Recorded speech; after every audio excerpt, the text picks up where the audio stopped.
Bueno, gente, acá estamos. Fútbol argentino en su máxima expresión. Empataron en Junín Sarmiento y Vélez 1-1 en un partido en el que hubo que esperar 100 minutos para una definición épica. 100 minutos de bodrio total de un partido pésimo en donde los dos equipos juegan horrible, en especial Sarmiento, que va a tener que mejorar muchísimo si no quiere empezar a sufrir otra vez con el promedio en la Copa de la Liga o en la tabla general, porque es real. Al equipo de Junín se le fueron varias figuras, el arquero Mesa, Gondú, varios lesionados, pero me sorprende cómo Damonte perdió la brújula.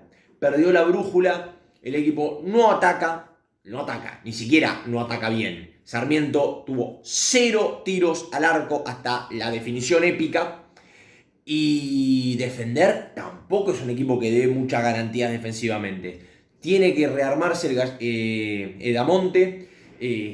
Necesitará salir al mercado de pases, recuperar lesionados, recuperar autoestima. Se lo ve como un equipo cansado y que no sabe para dónde ir el equipo de Sarmiento. Todo lo contrario a Vélez dentro de todo, porque el gallego Méndez a Vélez le dio otra energía, le impregnó otra actitud. Este parece ser el año del gallego Méndez. Levantó un poquito a Unión, después se huyó, ya vimos cómo, y llegó a Vélez. Y en Vélez mejoró la situación después de la salida de Gareca, ¿no? Claramente.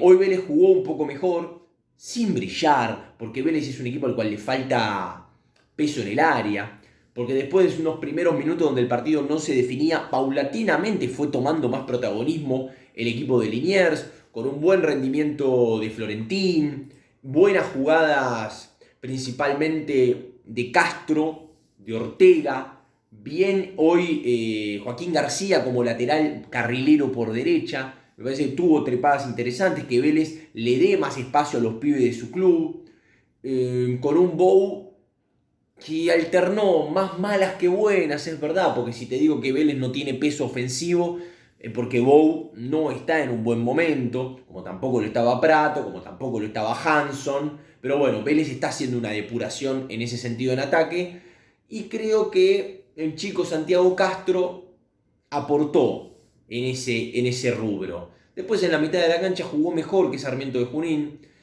pero no le alcanzaba para plasmar ese dominio, ese mejor juego en situaciones de gol. Tuvo una que De Becky le tapó bien a Ortega, otro cabezazo de Castro, un buen desborde también de Ortega que no lograba, que no lograron empujar en el segundo palo y tampoco mucho más. No pesaba en ataque Sarmiento y se lo veía muy débil en defensa el equipo de Israel Damonte. Más allá de eso, Vélez estaba enchufado, había otra actitud. Y con una formación hasta te diría ofensiva, porque Bou de referencia, Prestiani, Castro, uno imaginaba que el planteo, que la intención del gallego Méndez iba a ser algo más ofensiva que lo que finalmente se terminó viendo dentro de la cancha. Fue un flojo primer tiempo, donde al final se cortó por una jugada que quedó golpeado Jara, no pasó nada, pero era ya el fastidio, un primer tiempo que se hacía largo y encima se corta una jugada que protestaron polémicas que ni existían. El comienzo del segundo tiempo logró lo que parecía imposible. Ser aún peor que el primer tiempo. Muy pocas llegadas, ni siquiera ya aproximaciones, porque lo que Vélez había hecho bien en el primer tiempo se diluyó en el segundo. Lo más claro fue un gol que le anulan con total justicia a Sarmiento de Junín por un tiro libre que lo tiran para Insaurralde, que estaba a 400 metros adelantado. Clarísimo, se vio en la primera repetición, bien anulado por el línea. Después una aproximación de Vélez donde Jara quiso tirar un taco en el área. Otra que no pudo, que quiso patear Ortega y la tiró 700 metros por arriba del travesaño.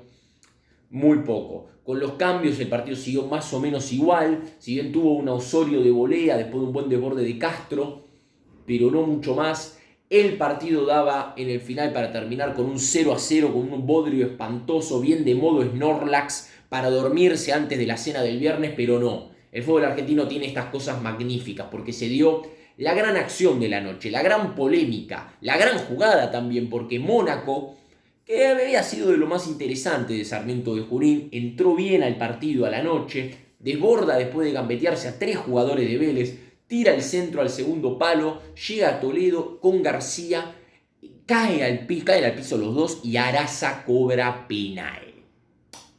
A ver, minuto 51 del segundo tiempo. 51 del segundo tiempo hubo que esperar para que haya una acción interesante en el partido, entretenida. Obviamente con el penal cobrado todo Vélez se le fue encima, por supuesto. Al ver la repetición, el contacto de García sobre Toledo no alcanza ni en pedo para cobrar penal, pero ni en pedo. Araza lo vio en el momento, se quedó con ese reflejo y cobró. Lo choca hombro con espalda. Sí, hay un contacto hombro con espalda. Ahora, si vamos a cobrar esos penales, ya está. Fenece el fútbol como deporte de contacto. Se termina. Porque Toledo claramente se deja caer. No alcanza ese choque del chico García para cobrar penal, pero bueno. Es en Junín, salvo aquella B contra Barracas, a Sarmiento alguna cosita arbitral a favor ha tenido, más allá de que se escuchan en el micrófono la puteada de los plateístas y todo eso. Hay que decir las cosas como son también, salvo aquel partido con Barraca de principio de año, cuando estábamos todos de vacaciones todavía, a Sarmiento lo han favorecido. Pero bueno, encima llama al VAR, estaba Mastrangelo en el VAR, lo llama para que la vuelva a ver. No había una toma tampoco contundente para demostrar que no existiera contacto. Sí, el contacto existió. ¿Alcanza ese contacto para cobrar penal? Creo que para la gran mayoría del futbolero argentino promedio, no es la respuesta. Pero bueno, Araza la vio 4 o 5 veces, decidió quedarse con su decisión. En eso lo banco, porque en definitiva el contacto existe. Vos lo viste, consideraste que eso daba para cobrar penal. No estoy de acuerdo con esa interpretación, pero me gusta que el árbitro de campo se quede con su interpretación. Llega al VAR, llega el penal, lo convierte Mónaco, bien el chico, bien también el gesto creo de Lisandro López, creo que también con Toledo, de darle la pelota al chico, que el chico lo patee porque fue el único de Sarmiento de Junín que le puso un poquito de voluntad cuando entró del banco de suplente para hacer algo distinto. Y Sarmiento marcaba el 1-0 sin prácticamente haber pateado al arco. Encontrado ese penal y después no hubo un tiro al arco de Burián. Burián, que dicho sea de paso, se hizo amonestar, porque bueno, hay que vender un poco de humo a veces en el fútbol argentino. Pero la historia no terminó ahí con ese penal épico, no, porque el guionista del fútbol argentino es una cosa preciosa. Saca del medio Vélez, la tiran para atrás, pelotazo, se da una jugada dividida. Araza pudo haber terminado el partido inmediatamente ahí, pero bueno, decidió agregar un minuto más. Y en una jugada ahí que queda medio trabada, cobra mano de un jugador de Sarmiento de Junín y tiro libre para Vélez.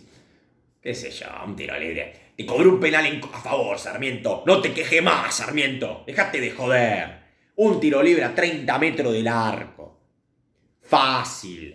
¿Qué querés, que no le regale alguito a Vélez después del penal que cobró, que se inventó de la galera cuando no pateaste al arco, Sarmiento?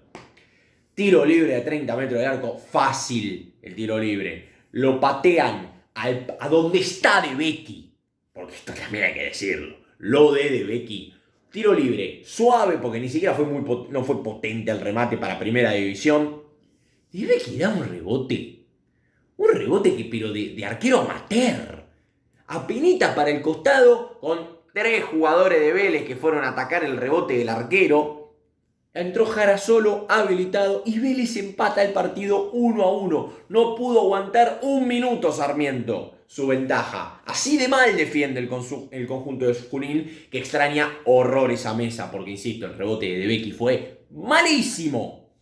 Empata el partido Vélez, se le fueron al humo también a Araza. ¿Por qué le van a protestar a Araza, muchacho? Pero bueno, y ahí sí saca del medio Sarmiento. Estuvieron revisando un poco la posición de Jara en el VAR, pero en primera repetición te das cuenta que Jara estaba habilitado. Saca del medio Sarmiento y ahí sí termina el partido. Una locura, un empate que dentro de todo fue justo porque Sarmiento no hizo absolutamente nada para ganar el partido, salvo ese ingreso de Mónaco. Vélez fue un poquitito más. Tampoco creo que Vélez haya hecho los méritos suficientes como para ganarlo, pero jugó un poquito mejor. Y termina mostrando por ahí un poco ese cambio de actitud desde la llegada del gallego Méndez. Así de lindo es el fútbol argentino, porque en ningún momento este partido del cual me estaba arrepintiendo verlo y no haber elegido Godoy Cruz Defensa y Justicia durante ya todo el segundo tiempo, mínimamente, te dio esta sorpresa a los 51 minutos del segundo tiempo. Sarmiento está en su peor momento desde la llegada de Damonte, no encuentra el rumbo, se le fueron varios jugadores, tiene muchos lesionados, empieza, no tanto para este año, porque realmente hay muchos equipos que están por debajo, está a 10 puntos de Huracán, el tema de Arsenal en los promedios lo tiene muy lejos, es verdad, pero Sarmiento se está metiendo en un quilombo importante pensando en el año que viene, y es lo que va a tener que corregir el conjunto de Junín pronto, saliendo al mercado de pases, recuperando lesionados, no lo sé, pero tiene que laburar muchísimo Damonte porque la identidad que le había impregnado a este equipo la ha ido perdiendo a lo largo de las últimas fechas. Va a tener que trabajar. Por el otro lado, Vélez, a poquito mejor, va sumando más puntos, se va acomodando en una posición más presentable en el torneo. Y el gallego Méndez va sumando puntos que le amplían un poco la espalda para trabajar tranquilo después de este mercado de pases. Si les gusta este contenido, suscríbanse, denle like, comenten qué les pareció el partido, cómo lo ven a Sarmiento, cómo lo ven a Vélez. Los leo, debatimos en los comentarios y como siempre digo, muchísimas gracias y hasta la próxima.